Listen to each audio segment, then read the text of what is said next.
So Mansarovar is significant because it is culturally significant because whenever Shiva is a bit of a vagabond householder, he goes away. So his wife, Parvati, instead of staying in Kailash, she comes down here because that's all iced up. She comes down here, at least there's cold water. So she lives here largely. So more time was spent here than there, so many things happened here. One of the things that happened was Ganapati was born here. So he's not elephant-headed, he's Ganapati. Gana means the Ganas, who were Shiva's companions. Generally, they are described as distorted and demented human beings, or beings, not human beings. They did not have human form, they had strange forms. And they had limbs which did not have bones, boneless limbs they had. And they spoke in a language which nobody could decipher. They spoke like cacophony. And they seemed to be always inebriated, or at least they behaved like that. So they were called Ganas, and they were the permanent companions of Shiva, all the time with him. Others came and went, but they were always there. So, when one of these outings that Shiva went, he went away 12 years.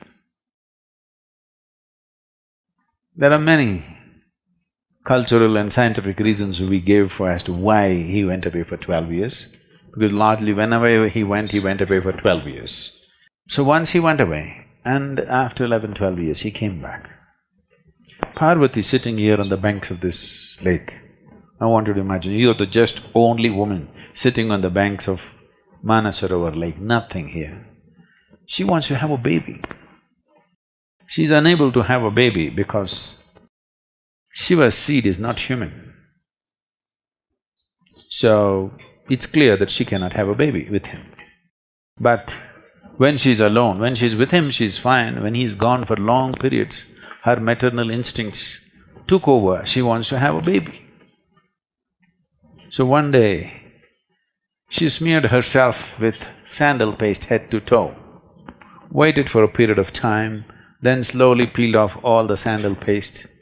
When you do this, a certain amount of your skin or your cells will come away. Making use of this, using her tantric power, she made the shape of a baby and breathed life into it. A nice little boy came, and she was very happy in the company of this boy, and he grew up, just the two of them, nobody. And Shiva lands up from somewhere, nobody knows where he goes. Him and his friends land up, full, all inebriated and happy, come to see his wife.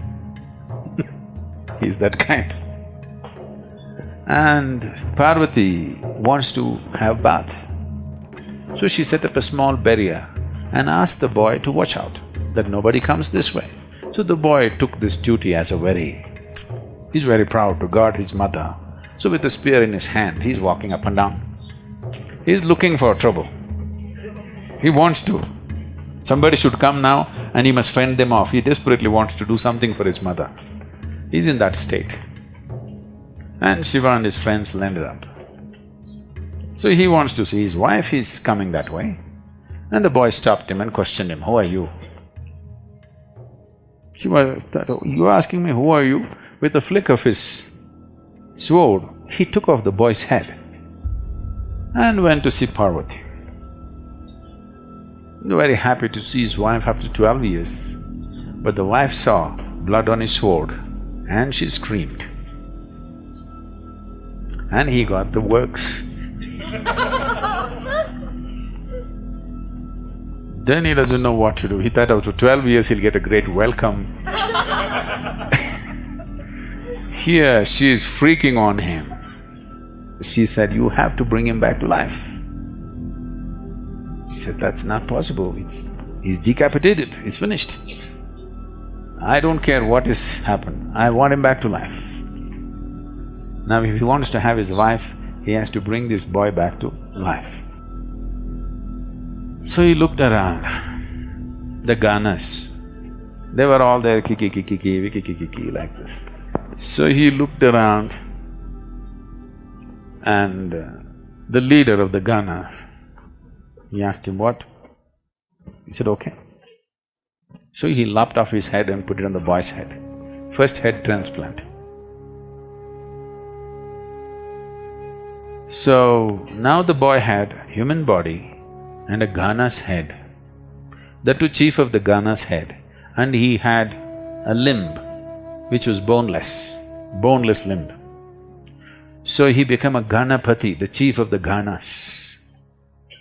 Somewhere down the line, artists from Sivakasi in Tamil Nadu, because they had never seen a Gana but the place was full of elephants, a boneless limb means they could not imagine beyond an elephant.